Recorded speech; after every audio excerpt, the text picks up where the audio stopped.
Hi viewers, ఈ వీడియోలో మీకు 6 గ్యారంటీలకి సంబంధించిన దరఖాస్తు ఫామ్‌ని ఏ విధంగా ఫిల్ చేయాలి, దానికి సంబంధించిన టోటల్ ఇన్ఫర్మేషన్ ఈ వీడియోలో తెలుస్తుంది. 100% ఇప్పటివరకు మన ఛానల్‌లో ప్రతిదీ అందరికంటే ముందు మీకు ఇన్ఫర్మేషన్ తీసుకొచ్చి ఇస్తున్నాను. ప్రతి ఒక్కరు ఎవరైతే చూస్తున్న ప్రతి ఒక్కరు లైక్, సబ్స్క్రైబ్, షేర్ చేయండి. ఎవరైతే వీడియో లైక్, సబ్స్క్రైబ్, షేర్ చేస్తారో చాలామందికి రీచ్ అవుతుంది. 6 గ్యారంటీల దరఖాస్తు ఫామ్ ఏ విధంగా ఫిల్ చేయాలో కూడా చూద్దాం. చూసుకోవచ్చు. 6 గ్యారంటీల దరఖాస్తు ఫామ్ చూసుకున్నట్లయితే అభయస్థం అని ఉంటుంది. ప్రజాపాలన 28/12/2023 నుంచి 6/1/2023 ఉంటుంది. ఇందులో ప్రజాపాలన దరఖాస్తు 1 మహాలక్ష్మి ఉంటుంది, రైతు భరోసా, గృహ జ్యోతి, ఇందిరమ్మ ఇల్లు, చేయూత పథకం. సో కొరకు ఇవన్నీ అంటే ఇందులో మనకి ఇన్ని కాలమ్స్ అయితే యాడ్ చేయడం జరిగింది. వీటన్నిటి కోసం ఈ యొక్క అప్లికేషన్ ఫామ్ అయితే తీసుకోబోతున్నారు. కుటుంబ వివరాలు ఫస్ట్ అయితే ఇవ్వాలి.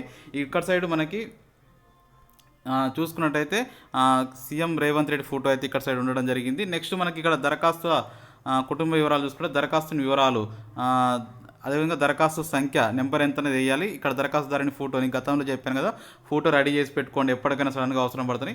దరఖాస్తుదారు ఇంటి పేరు రాయాలి. ఇంటి పేరు అయితే సహా మొత్తం పూర్తి పేరు రాయాలి. స్త్రీ అయితే స్త్రీ, పురుషుడు అయితే పురుషుడు, ఇతరులు అయితే ఇతరులు, ఎస్సీ ఎస్టీ బీసీ మైనారిటీ ఇతరులు, పుట్టిన తేదీ రాయాలి, ఆధార్ నెంబర్ కూడా రాయాలి, రేషన్ కార్డు నెంబర్ కూడా గుర్తుపెట్టుకోండి. మీ యొక్క ఆధార్ కార్డ్ నెంబర్ ఎంతైతే ఉంటుందో అంత ఇక్కడ డీటెయిల్స్ రేషన్ కార్డ్ నెంబర్ రాయాలి. మీ మొబైల్ నెంబర్ ఏదైతే వర్కింగ్ ఉంటుందో నేను చెప్పాను స్టార్టింగ్ నుంచి కూడా సపరేట్ ఒక మొబైల్ నెంబర్ పెట్టుకోండి అని చెప్పాను. ఎవరైతే అప్లై చేస్తారో వృత్తి ఏం చేస్తున్నారో ఆ వృత్తి రాయండి, వ్యవసాయం. అదేవిధంగా కుటుంబ వివరాలు అంటే మీ కుటుంబ సంఖ్య అంటే ఒకటి పేరు, దరఖాస్తుదారునికి సంబంధం అంటే మనం ఇక్కడ ఫస్ట్ ఇక్కడ రాసాం కదా దరఖాస్తుదారి పేరు. ఇప్పుడు ఎగ్జాంపుల్గా ఒక పేరు రాసామండి, సర్నేమ్తో సహా ఒక పేరు రాసాం. అతనికి కుటుంబంలో ఎంతమంది ఉన్నారో అంతమందిని ఇక్కడ మళ్ళీ ఇంక్లూడ్ చేయాలి ఇక్కడ. సో ఇక్కడ చూసుకున్నట్టయితే ఇంక్లూడ్ చేసేటప్పుడు మీరు గమనించుకోవాల్సిన విషయం ఏంటంటే ఇక్కడ క్రమసంఖ్య, వారి యొక్క పేరు, దరఖాస్తుదారికి సంబంధం అయితే వైఫా, సన్న ఏంటి, లింగం అంటే స్త్రీనా పురుషుడా ఏందని రాయాలి. తర్వాత వారి యొక్క పుట్టిన వారి యొక్క ఆధార్ కార్డు. నెంబర్ 2 వారి యొక్క పేరు, తర్వాత వారి అప్లికెంట్ కానీ మెయిన్ దరఖాస్తుదారికి ఏమవుతుంది, సన్ అవుతుందో డాటర్ అవుతుందా, స్త్రీనా పురుషుడా, పుట్టిన తేదీ, ఆధార్ నేమ్, ఇట్లా మన కుటుంబంలో ఎంత ఒకవేళ వాళ్ళ ఫాదర్ నేము వాళ్ళ మదర్ నేమ్ ఉంటే రాసి ఇక్కడ డీటెయిల్స్ అయితే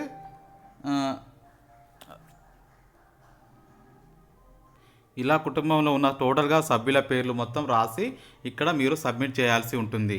నెక్స్ట్ ఇక్కడ మనకి ఇది కుటుంబదారుల సంఖ్య వివరాలు. నెక్స్ట్ ప్రగతి పథం సగలను మన ప్రజా ప్రభుత్వం అని చెప్పేసి ఇక్కడ ఇవ్వడం జరిగింది. దీంట్లో భాగంగా ఫస్ట్ చిరునామా, వారి యొక్క ఇంటి నెంబర్ కానీ, వీధి నెంబర్ కానీ, గ్రామం ఏ గ్రామం అయితే ఆ గ్రామం, మున్సిపాలిటీ అయితే మున్సిపాలిటీ, వార్డు నెంబర్ అయితే వార్డు నెంబరు, జిల్లా, మండలం, ఈ డీటెయిల్స్ అయితే రాయాలి. అంటే చిరునామా 10వ కాలం వరకు చిరునామా అయితే కంపల్సరీ రాయాలి.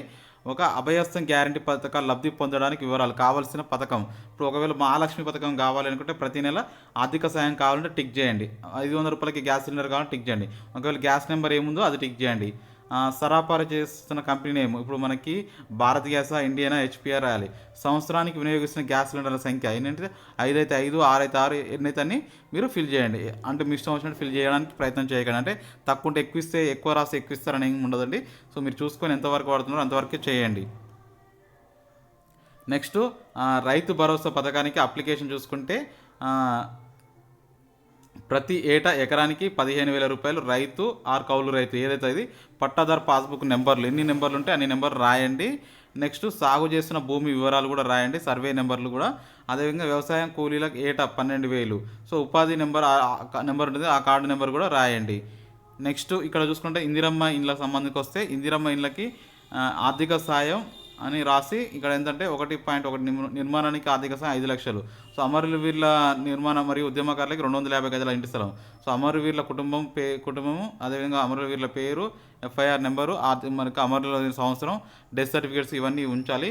ఉద్యమంలో మీరు పాల్గొన్నారు అవును అయితే అయినచో ఎఫ్ఐఆర్ మరియు సంవత్సరం, ఒకవేళ జైలుకి వెళ్ళి ఇచ్చినచ్చు జైలు నెంబర్, ఇవన్నీ ఇక్కడ ఇంక్లూడ్ చేయాలి. ఇది అమరవీరులకు 250 గజాల స్థలం ఇవ్వాలి అంటే, ఒకవేళ ఇంటి స్థలంకి ఆర్థిక సాయం 5 లక్షలు కావాలి అర్హులైన వరకు, ఇది ఒకటి.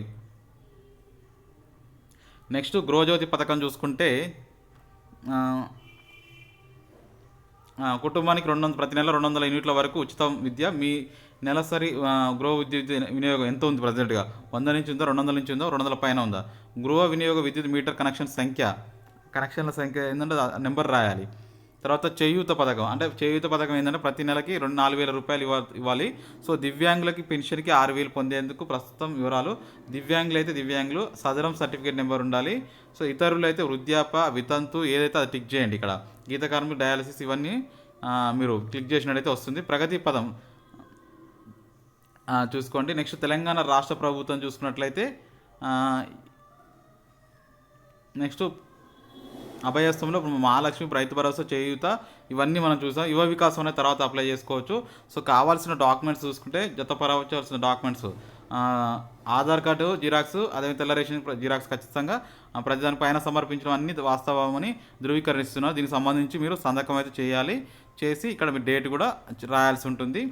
నెక్స్ట్ ప్రజాపాలన దరఖాస్తు రసీదు, అంటే ఎవరైతే మీకు వచ్చారో ఆ పర్సన్ తీసుకుంటాడు.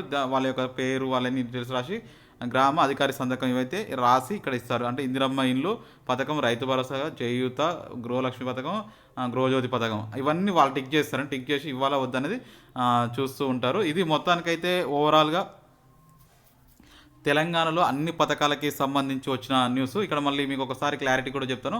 6 గ్యారంటీలు అయితే ఇస్తున్నారు కదా. 6 గ్యారంటీల్లో మొదటగా మనకి 5 గ్యారంటీలు ఇక్కడ అప్లై చేసుకోవచ్చు. అందులో మీరు ఫస్ట్ కుటుంబ వివరాలు అయితే ఫిల్ చేయాలి. నేను గతంలో చెప్పాను, ఎవరైతే అప్లై చేస్తారో వారికి ఖచ్చితంగా Aadhaar card, ration card, gas, ఒక పాస్పోర్టో కంపల్సరీ ఉండాలి అని క్లియర్ కట్గా చెప్పడం జరిగింది. ఇప్పుడు మీకు అదేవిధంగా దరఖాస్తుని పేరు ఇచ్చిన తర్వాత ఇక్కడ మీకు ఏంటంటే మిగతా వివరాలు, అంటే పుట్టిన తేదీ కానీ ఇవన్నీ ఎవరు రాస్తారంటే, ఒకవేళ మీకు గనక రాయరాకపోతే మీ ఊర్లో ఉన్న అంగన్వాడీ కానీ అదేవిధంగా పంచాయతీ సెక్రటరీ ఎవరో ఒకరు మీకు హెల్ప్ చేస్తారండి రాసే విధానంలో. సో మీకు ఇబ్బంది ఏమి ఉండదు. అందరికీ రాయాలని ఏం లేదు. రాని వారైతే మీకు హెల్ప్ చేసే ప్రక్రియ అయితే కంపల్సరీ ఉంటుంది. నెక్స్ట్ ఇక్కడ మనకి ఏ పథకానికి ఏమేమి కావాలనే ప్రతిదీ కూడా మీరు ఆ డీటెయిల్స్ అయితే ఇక్కడ చిరునామా మీ యొక్క అడ్రస్ రాసిన తర్వాత ఆ పథకాలు ఏం కావాలో అవన్నీ టిక్ చేసుకుంటూ వెళ్ళండి. అంటే రైతు భరోసా కావాలా, మహాలక్ష్మి కావాలా, ఇందిరమ్మ ఇండ్ల పథకం కావాలా. సో టోటల్గా దానికి ప్రతి దానికి సపరేట్గా ఇన్ఫర్మేషన్ అయితే మీకు ప్రొవైడ్ చేయడం జరిగింది. కాబట్టి ప్రతి ఒక్కరికి ఈ వీడియో నేను నచ్చిందనుకుంటున్నా. నచ్చితే లైక్, సబ్స్క్రైబ్, షేర్ చేయండి. ఎప్పుడైతే మీరు లైక్, సబ్స్క్రైబ్, షేర్ చేస్తున్నా చాలామందికి రీచ్ అవుతుంది. సో ఇక్కడ మీకు గృహజ్యోతి పథకం అయితే 200 యూనిట్లకు సంబంధించి కూడా దీంట్లో అమలు చేయబోతున్నారు. ఇవన్నీ మీరు ఒకవేళ ఇది పెన్షన్ చేయూత పథకం అయితేనేమో ఒకవేళ దివ్యాంగులు అయితేనే దివ్యాంగుల రాష్ట్ర సర్టిఫికేట్ నెంబర్ రాయాలి. లేకపోతే ఇతరులు అయితే వృద్ధాప్య, వితంతు, చేనేత, బీడీ కార్మికులుగా, ఒంటరి మహిళన, సో డయాలసిస్ బాధితులు, ఇవన్నీ ఏది టిక్ చేస్తే దాని ప్రకారంగా మీకు చేయూత పథకం అయితే రావడం జరుగుతుంది. ఈ అప్లికేషన్ ప్రజాపాలన అప్లికేషన్ అయితే 28/12/2023 నుంచి 6/1/2024 వరకు ఆన్లైన్లో మనకి అప్లికేషన్ అప్లై చేస్తే వాళ్ళు నెక్స్ట్ తర్వాత దీన్ని ఆన్లైన్లో డేటా ఎంట్రీ ఇచ్చేసి తర్వాత మీకు ఏ పథకం అర్హులు ఉన్నారో వాటిని గమనించి వాటిని మీ అందరికీ డబ్బులు ఇచ్చే విధంగా వాళ్ళు ప్రయత్నం అయితే చేస్తారు. సో ఇది మొత్తానికైతే ఓవరాల్గా మన ఛానల్ నుండి నేను వచ్చిన ఈ ఇన్ఫర్మేషన్ మీకు నచ్చితే ఖచ్చితంగా లైక్ చేయండి. ఈ వీడియో చాలామందికి షేర్ చేస్తారనుకుంటున్నాను. Thank you for watching. Have a nice day.